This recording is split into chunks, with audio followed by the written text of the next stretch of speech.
За тэгэхээр улсын их хурлд хүн сүдээчхэн салбарын тодорхой шаардлагатай хоёр хуулийг өргөн барьсан байгаа. Энэ хууль дээр ажлын хэсэг гарцсан ажиллаж байгаа бас үр дүнтэй олон удаагийн хэлэлцүүлэг ажлын хэсэг байгуулад ингээд оролдож байгаа гэж ойлгож байгаа. Тэгэхээр Монгол улсын хөгжлийн гарц юу юм бэ гэхээр уул уурхай биш юм шиг байгаамаа. Уул уурхай гэдэг бол хэмжээтэй, цаг хугацаатай ийм баялаг байдаг. Тугалдаг, ботголдог, ишгэлдэг энэ хэдэн мянган жилээр нь монголчуудыг аваад ирсэн энэ мал аж ахуйн салбар бол ер нь мөнгөний сэдв гэж би үздэг.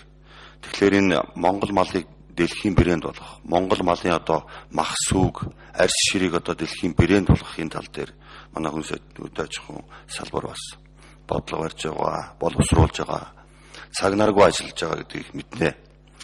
Тэгээд та нөхдөд хамгийн гол нь нэг захих гээд байгаа юм бол хариуцлага.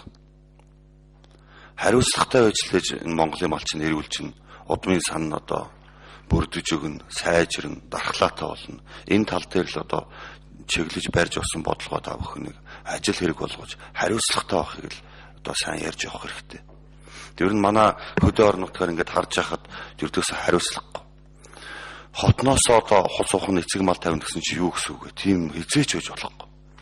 Тийм болохоор энэ Монголын малыг үйлдвэр хөсөөг сайжруулах энэ ажлыг бодлогыг та нөхдөд бүр ажил болгож аймаг болгонтой тулж ажиллаж сум болгонд тэр нутгаас нь биш өөр үйлдвэрийн ашиг шимтэй тийм эцэг малыг нийлүүлж байх бодлого иймэрхүү барих юм бол эргээд Монголын нөгөө алдартай нэртэй олон үйлдвэрүүд чинь бас хадгалагдах юм а гэсэн ийм бодолтой байгаамаа. Тэгээд та нөхдөд ганц захих юм бол судвал яах вэ? Судвал явах бидний хүсснээр биш байгаль цаг уурын тэнгэр бурхны л байдлаар яваад өгдөг. Гэхдээ бид бүхэн бол өвлжилтэндөө дараагийнхаа өвлжилтэндөө бол суд болно гэсэн тооцоотойгоор л бэлтгэлээ бацаах хэрэгтэй байна.